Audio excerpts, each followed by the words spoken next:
Hit the ground running as they will engage different communities in KwaZulu-Natal ahead of the January 8th and election manifesto launch later this week.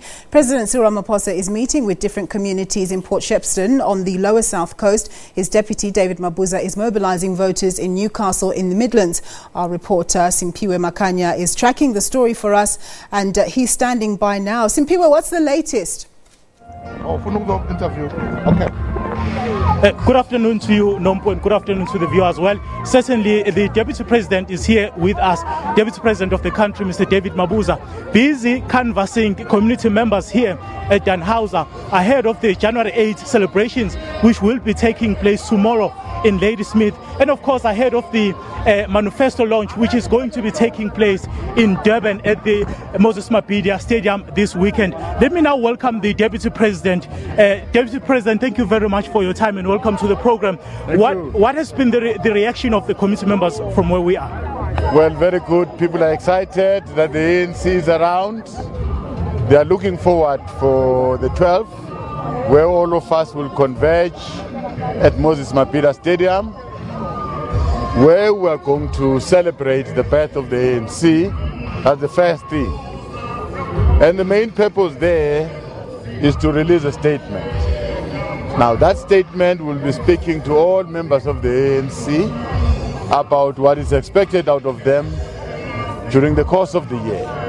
All the tasks that are ahead of us will be unveiled by the President on the 12th. But above all, knowing very well that this is an election year, we are going to unveil our manifesto on the same day and start campaigning in earnest. I'm sure, Deputy President, you've heard people as you are interacting with them. They are complaining about issues such as service delivery, issues of unemployment. What is the ANC going to do differently to address these issues? Well, these are ongoing challenges.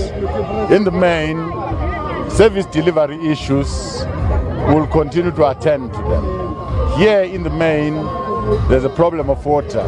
In other areas, there's a problem of electricity. It has been connected, but not switched on. In other areas, it's roads. In other areas, it's housing.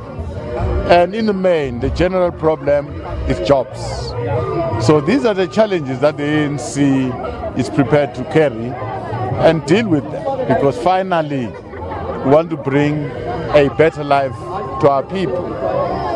Above all, we are saying to our people, the ANC will never renege on its mission.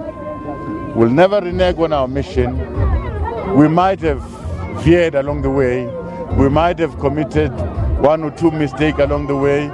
We accept criticisms and we're prepared to correct.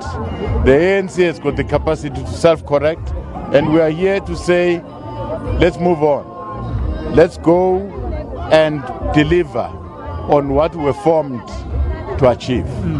Looking at the issues that are affecting the country or the governing party currently, Deputy President, yesterday, if I'm not mistaken, we had the leader of the SABC, Dr. Bladen Zemande, saying that encouraging members of the SABC to sort of fight back the fight back strategy.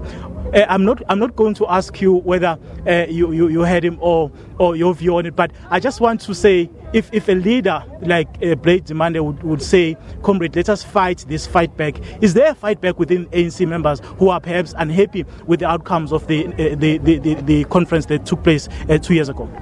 Not really. Looking at the ANC as we stand now, I'm very content with the progress we've made in terms of uniting the party. Of course, there are spots there and there. You can see in the Northwest they're still struggling, but finally they'll get there.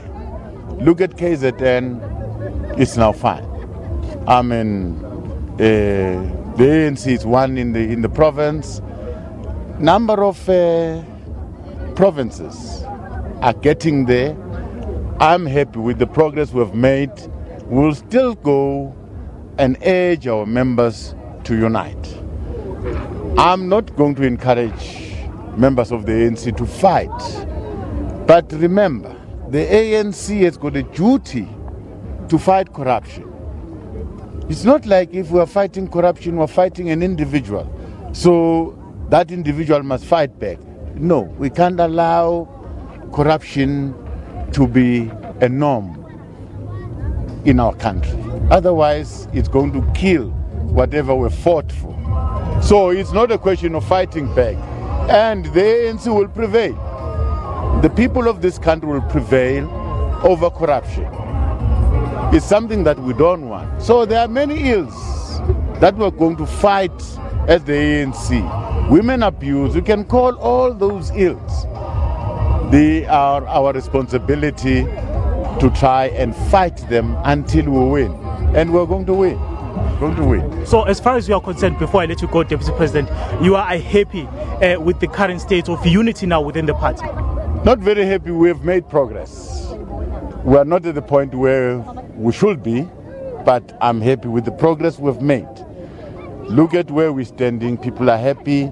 They're happy about the ANC. Of course, they know that there are problems there and there and there, but we can contend with what we have and still work for more unity. Unity is not a static process. It's something that it's continuous. Deputy President, thank you very much for your time. Thank you very much. We'll have to let the Deputy President continue with his program for today, as he's busy interacting with community members, urging them, of course, to attend the January 8th celebrations, as well as the party's national elections manifesto, which will be taking place in Durban on Saturday. It's back to you in studio, Nombu. Thanks very much, Simphiwe, for that report. My colleague there, Simphiwe Makhanya, speaking to the Deputy President of the country, David Mabuza.